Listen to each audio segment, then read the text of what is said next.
আসসালামু আলাইকুম সুপ্রিয় দর্শক, এই মুহূর্তে সৌদি আরব থেকে পাওয়া সব থেকে গুরুত্বপূর্ণ খবর। বন্ধুরা, দেখতে দেখতে আমরা পবিত্র রমজান মাসের একদমই শেষ পর্যায়ে চলে এসেছি।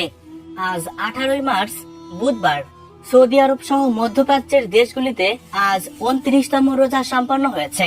আলহামদুলিল্লাহ। এই মুহূর্তে সৌদির আকাশে চাঁদ পর্যবেক্ষণের জন্য সকল ধরনের প্রস্তুতি গ্রহণ করা হয়েছে। বিভিন্ন স্থানে পর্যবেক্ষণ দল মোতায়েন করা হয়েছে, যাতে আকাশে চাঁদের উপস্থিতি সঠিকভাবে নিশ্চিত করা যায়। এরই মধ্যে সৌদির চাঁদ দেখা কমিটির তরফ থেকে যে গুরুত্বপূর্ণ আপডেট জানিয়ে দেওয়া হয়েছে, সেটাই জানিয়ে দিব আজকের এই ভিডিওটির মাধ্যমে। তাই অবশ্যই পুরো ভিডিওটির সাথেই থাকবেন।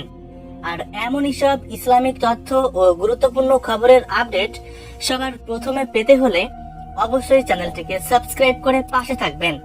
আর কমেন্ট বক্সে ঈদ মোবারক লিখতে ভুলবেন না। বন্ধুরা, প্রথমেই বলেছি সৌদি আরব সহ মধ্যপ্রাচ্যের দেশগুলিতে আজ 18 মার্চ 29তম রোজা সম্পন্ন হয়েছে। তাই এই মুহূর্তে সবার দৃষ্টি আকাশের দিকে।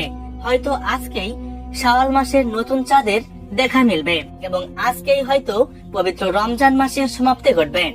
আজ 18 মার্চ রাতে যদি চাঁদ দেখা যায়, তাহলে এবারের রমজান মাস 29 দিনের হবে। সেক্ষেত্রে সৌদি আরব সহ মধ্যপ্রাচ্যের দেশগুলিতে আগামীকাল বৃহস্পতিবার ঈদ উল ফিতর উদযাপিত হবে। সেক্ষেত্রে ভারত এবং বাংলাদেশ সহ এশিয়ার দেশগুলিতে ঈদ উল ফিতর উদযাপিত হবে 20 তারিখ শুক্রবার। আর আজকে যদি শাওয়ালের চাঁদ দেখা না যায়, তাহলে এবারের রমজান মাস 30 দিনে পূর্ণ হবে।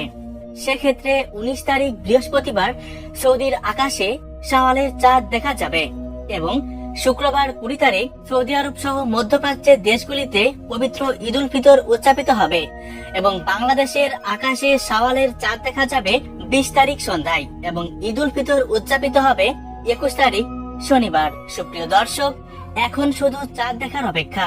চাঁদ দেখা যাবার সঙ্গে সঙ্গেই পরবর্তী ভিডিওতে আপডেট জানিয়ে দেওয়া হবে। ততক্ষণ অবধি চ্যানেলটিকে সাবস্ক্রাইব করে পাশে থাকবেন। ধন্যবাদ।